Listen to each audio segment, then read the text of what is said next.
जय भीम जय संविधान सम्यक क्रांती चॅनल मध्ये आपले स्वागत आहे। आज आपण या ठिकाणी भीमा कोरेगाव या ठिकाणी आहोत, विजय स्तंभाजवळ आहोत आणि या विजय स्तंभाचं महत्त्व संपूर्ण बहुजन समाजाला आहे। कारण 1818 मध्ये जे युद्ध झालं पेशवांचं, ते युद्ध आपल्या सर्वांना माहिती आहे। त्या युद्धाच्या डिटेलमध्ये मी जात नाही, परंतु या ठिकाणी आपण बघितलं की सगळे वकील मंडळी या भीमा कोरेगावला आलेले आहेत आणि आरक्षणाचे जे उपवर्गीकरण आहे त्या संदर्भाची जो काय बीडवरनं मोर्चा निघालेला आहे त्याच्या विरोधात, त्या मोर्चाचं जे समर्थन आहे, जो आझाद मैदानाला जाणार आहे, त्या निमित्ताने या ठिकाणी सगळ्याला आहे। काय सांगाल या मोर्चाबद्दल?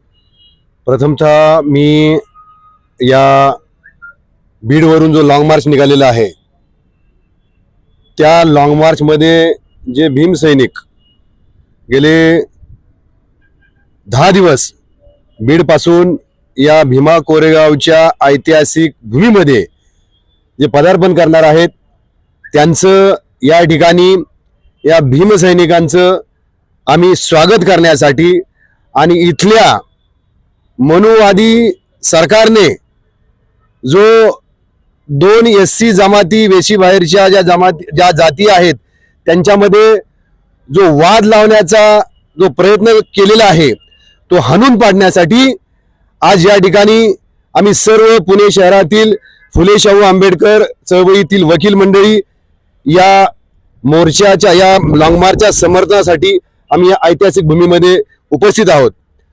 मी या मोर्चाच्या निमित्त या लॉंग मार्चच्या निमित्ताने सरकारला सांगू इच्छितो की आपण जो काही SC ला न्याय देण्याचा जो प्रयत्न केलेला आहे बदर समितीच्या माध्यमातून, ज्या 59 जाती आहेत SC मधल्या, त्या 59 जातीपैकी 2 जाती या फुले आंबेडकरी विचारधारेची पार्श्वभूमी असणारे, या 2 जाती लढाऊ असणाऱ्या, बरोबर या 2 जातीमध्ये भांडण लावायचं काम, या 2 जातीमध्ये दरार निर्माण करायचं काम आपण या उपवर्गीकरणाचा बागुलबुवा समोर आणून जो केलेला आहे तो हाणून पाडण्यासाठी तमाम आंबेडकरी चळवळीतली सर्व कार्यकर्ते, सर्व मंडळी या आव्हानाला पेलण्यासाठी तयार आहेत। मी या आजच्या या ऐतिहासिक भूमीमध्ये सरकारला एवढंच सांगू इच्छितो की आपण जी बदर समिती नियुक्त केली होती ती बदर समितीचं जे कामकाज आहे ते पूर्णपणे असंविधानिक कामकाज आहे। जो नॅचरल जस्टिस, नैसर्गिक न्याय तत्वावर त्या बदर समितीचं कामकाज चालायला पाहिजे होतं, ते बदर समितीचं कामकाज चालत नाहीये, चाललेलं नाहीये। सुप्रीम कोर्टच्या इंदिरा साहनीच्या केसमध्ये सुप्रीम कोर्टनी गाईडलाईन दिलेली आहे, जर जातीच्या क्लासिफिकेशनच्या उपवर्गीकरणाच्या संदर्भामध्ये जर सरकारला उपवर्गीकरण करायचं असेल तर त्या केसच्या गाईडलाईन प्रमाणे त्याचं इम्पेरिकल डाटा सरकारच्याकडे असला पाहिजे। तो इम्पेरिकल कुठलाही डाटा सरकारकडे नाहीये, कुठलाही डाटा बदर समितीकडे नाहीये, कुठलाही डाटा बार्टीच्या माध्यमातून जी समिती सर्वेक्षणासाठी जी समिती अपॉइंट केली होती त्याच्याकडेही कुठला डाटा नाहीये। त्यामुळं बदर समितीचा अहवाल हा पूर्णपणे असंविधानिक आहे आणि तो अहवाल जनतेच्या समोर तो अहवाल मांडला पाहिजे होता, जनतेची मतं मागितली पाहिजे होती, जनतेच्या मतानंतर त्याच्यावरती सुनावणी झाल्या पाहिजे होत्या। थोडक्यात जो नॅचरल जस्टिस आहे तो नॅचरल जस्टिस पूर्णपणे व्हायलेट झालेला आहे। त्यामुळे सरकार हे संविधानाच्या मूल्यांना, सरकार हे सुप्रीम कोर्टच्या गाईडलाईनला फाट्यावर मारत आहे आणि सरकार मनुच्या कायद्याप्रमाणे वागत असून 2 जातीमध्ये तेढ निर्माण करत आहे। त्यामुळे मनुच्या कायद्याप्रमाणे सरकार वागत आहे आणि 2 जातीमध्ये छेद निर्माण करत आहे। सर्जेरावजी काय सांगाल, हा जो लॉंग मार्च आलेला आहे आणि तो भीमा कोरेगाव या ठिकाणी येत आहे. तर या भीमा कोरेगाव या ठिकाणी येत असताना त्याचं काय महत्व आहे? एक गोष्ट आपण लक्षात घेतली पाहिजे की बीड ते आझाद मैदान मुंबई अशा पद्धतीने जो काय उपवर्गीकरणाला जो विरोध चालू आहे, हा विरोध करणं साहजिकच आहे, कारण ही आरक्षण संपवण्याची सुरुवात आपण समजू शकतो. परंतु मला या ठिकाणी असंही सांगावंसं वाटतं की 13% आरक्षण असताना जो आपला बांधव आहे मातंग समाज तो काही करू शकला नाही, तर आता तो वेगळा होऊन तरी नेमकं काय दिवा लावणार आहे हे आम्हाला समजत नाहीये. शिव फुले शाहू आंबेडकर विचाराला मानणारा जो काही मातंग बांधव आहे तो आजही आपल्या सोबत आहे. आणि जो मनोवाद आहे, ज्यांनी मनोवाद स्वीकारलाय किंवा जो RSSच्या बाजूला जाऊन बसलाय, हा उपवर्गीकरण त्याला हवंय. तरी पण मला असं वाटत नाहीये की फार काही ह्याच्यामध्ये बदल होईल. या सरकारने भांडणं लावायचं काम केलंय, त्याच्यामध्ये ते यशस्वी झालेले आहेत. मी आपल्या व्हिडिओच्या माध्यमातून असंही आवाहन करेल की आपण कुठल्या जातीला दोष देण्यापेक्षा आपण आपल्या प्रगतीकडे लक्ष दिलं पाहिजे. मातंग बांधवाने सुद्धा जर ह्या 13% मध्ये राहूनच जर शिक्षण घेतलं असतं बाबासाहेबांनी सांगितल्याप्रमाणे आणि आपली प्रगती केली असती, तर हे दिवस त्यांच्यावर आज आले नसते हे वर्गीकरण करण्यासाठी. म्हणून ही फक्त आणि फक्त भांडणं लावण्याची ही जी काही कला आहे मनोवादी गव्हर्नमेंटची, आताच्या भाजप सरकारची, त्याच्यामध्ये ते यशस्वी झालेले आहेत. आपण संयमाने हा मार्ग काढला पाहिजे.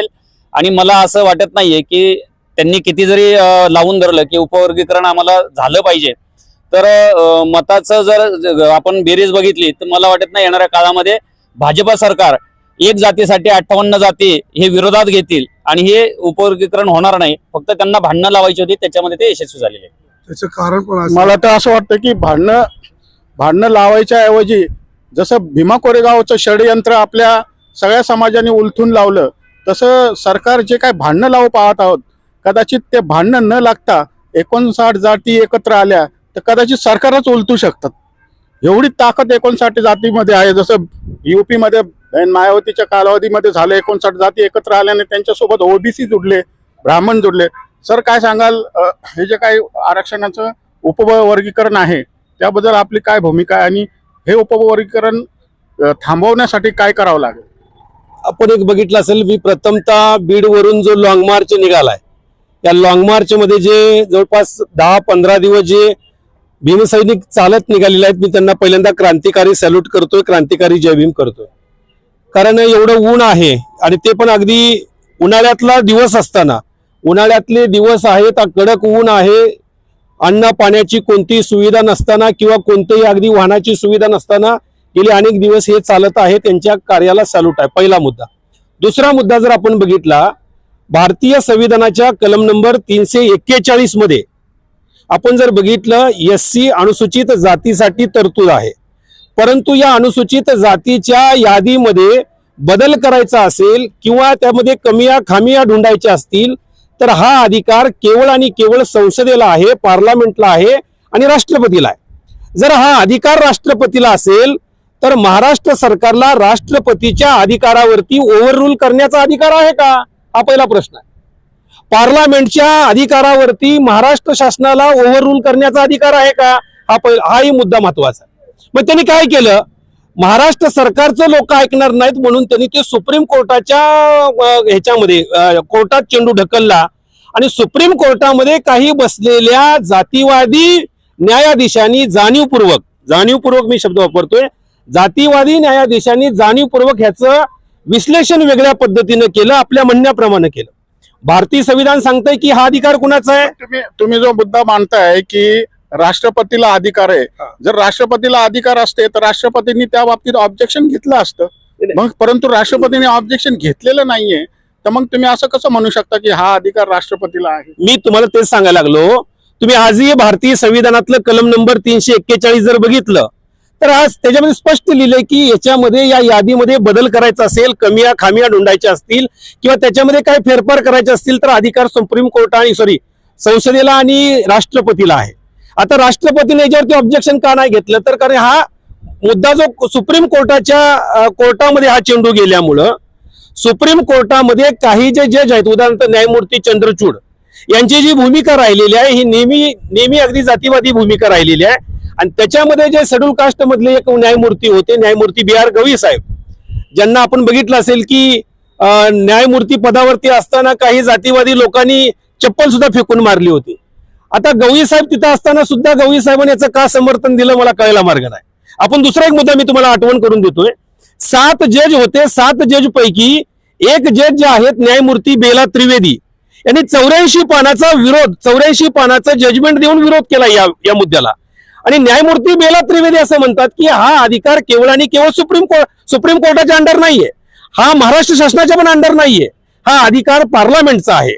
आणि पार्लमेंटचा जो अधिकार आहे तो सुप्रीम कोर्टाला बदलण्याचा कसा काय अधिकार आहे? राष्ट्रपतीचा अधिकार सुप्रीम कोर्ट कसं काय बदलू शकतंय? परंतु सुप्रीम कोर्ट आपल्या म्हणण्यानुसार डेफिनेशन अगदी त्याची व्याख्या करत आहे, त्याचं विश्लेषण करत आहे. म्हणून मला असं सांगायचं आहे की सुप्रीम कोर्टामध्ये जे बसलेले काही जातीवादी लोक आहेत ते जाणीवपूर्वक 2 समाजामध्ये तेढ निर्माण करण्याचं काम यांनी केलं. महाराष्ट्र सरकारला तो अधिकार दिला. खरं तर हा महाराष्ट्र सरकारचा अधिकार नाही, कोणत्याच राज्य सरकारचा अधिकार नाही. तरी सुद्धा महाराष्ट्र सरकारनं याच्यामध्ये ओव्हररूल करण्याचा प्रयत्न केला. मी पहिला जाहीर निषेध करतोय. दुसरा एक मुद्दा मी आठवण करतोय. न्यायमूर्ती अनंत बदर कमिटी निर्माण केली 1 ऑगस्ट 2024ला. ही जी बदर कमिटी आहे, ही बदर कमिटी कोणत्या जिल्ह्यात गेली? अनुसूचित जातीतल्या किती नेत्यांना भेटली? किती अनुसूचित जातीच्या सामाजिक संघटनांना भेटली? किती अनुसूचित जातीकडनं 59 जातीचा डाटा गोळा केला? काय अनंत बदर कमिटीला माझा सवाल आहे, मातंग समाजाची तरी दुरावस्था झालेली आहे असं तुम्ही म्हणताय, याचा तरी डाटा तुमच्याकडे आहे का? बरं, उपवर्गीकरण होण्याच्या अगोदर न होण्याच्या अगोदर सुद्धा अनेक मातंगामधले अधिकारी आहेत ना, अनेक मातंगामध्ये शासकीय नोकर आहेत ना. संख्या कमी असेल कारण शिक्षणाची संख्या कमी आहे, त्यामुळे अगदी नोकरीची संख्या कमी असू शकते. परंतु उपवर्गीकरण नसताना सुद्धा 13% त्यांना ते आरक्षण मिळत होतं, आजही मिळतंय. आपण बघितलं असेल पिंपरी चिंचवड मधला मुलगा गेल्याच 15 दिवसापूर्वी IPS झाला.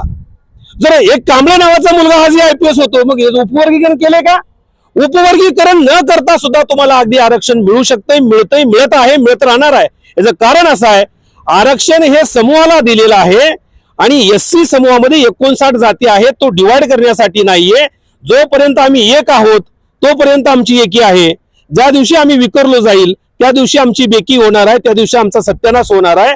इथल्या सरकारला माहित आहे. आणि जाता जाता एक मी हिंट देतो तुम्हाला, हा जो मुद्दा आहे हा सामाजिक मुद्दा नाहीये. आपण सर्वांना एक विनंती, तुम्ही कसं बघताय मला माहित नाही, हा जो मुद्दा चालू आहे हा राजकीय आहे. तुम्ही कसं राजकीय कसं आहे?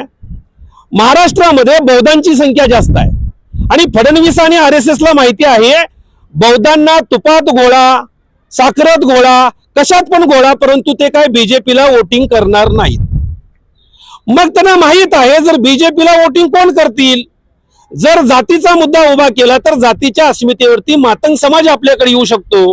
आणि तुम्ही बघितलं असेल महाराष्ट्राच्या विधानसभेमध्ये सुद्धा आपण बघितलं असेल थोड्याफार फरकाने फक्त आणि फक्त बीजेपी फक्त लॉस पाठीमागे राहिलेली आहे. म्हणून बीजेपीला मातंग समाजाला पॉलिटिकल दृष्ट्या एकीकरण करायचं आहे, त्यांना ध्रुवीकरण करण्यासाठी हा मुद्दा चालू आहे. हा काही लोकांचं म्हणणं आहे की ते आरक्षणाचं उपवर्गीकरण करणार नाहीत. हा गोड गैरसमज आहे. आरक्षणाचं उपवर्गीकरण 200% होणार. मी असं का म्हणतोय? कारण कर्नाटकमध्ये झालं, तिथं बीजेपीचं सरकार नसताना झालं, आंध्रामध्ये झालं, अनेक ठिकाणी चालू, इथंही होणार आहे. मुद्दा असा आहे की सुप्रीम कोर्टाने ज्या काही गाईडलाईन दिलेल्या आहेत त्या गाईडलाईन मध्ये एक महत्वाची गाईडलाईन आहे की तुमच्याकडे इम्पेरिकल डेटा असला पाहिजे आणि ज्या जाती मागास आहेत त्या कोणत्या धर्तीवरती मागास आहेत त्याचाही डाटा असला पाहिजे. बदर कमिटीकडे याचा कुठला अहवाल नाहीये ना महाराष्ट्र शासनाकडे याचा कुठला अहवाल नाहीये. 1 लाख लोकांनी, आजचीच न्यूज आहे, 1 लाख लोकांनी विरोध दर्शवलेला आहे. पण विरोध कुठे दर्शवला आहे? आम्हाला उत्तर पत्रिका, प्रश्नपत्रिकाच दिली नाही, फक्त आम्हाला सांगितलं उत्तर लिहा. आम्ही हवेतच उत्तर लिहायला लागलोय. प्रश्न काय माहितच नाही आम्हाला, फक्त सांगितलं तुम्हाला तुमच्या हरकती नोंदवा.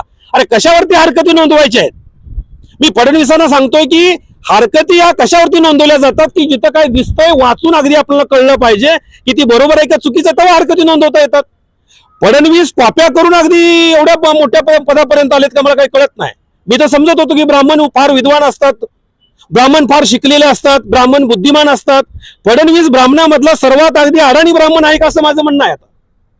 कारण जर अगदी आम्हाला आमच्या जर हरकती नोंदवायच्या आहेत तर ती वाचायला तरी पाहिजे ना.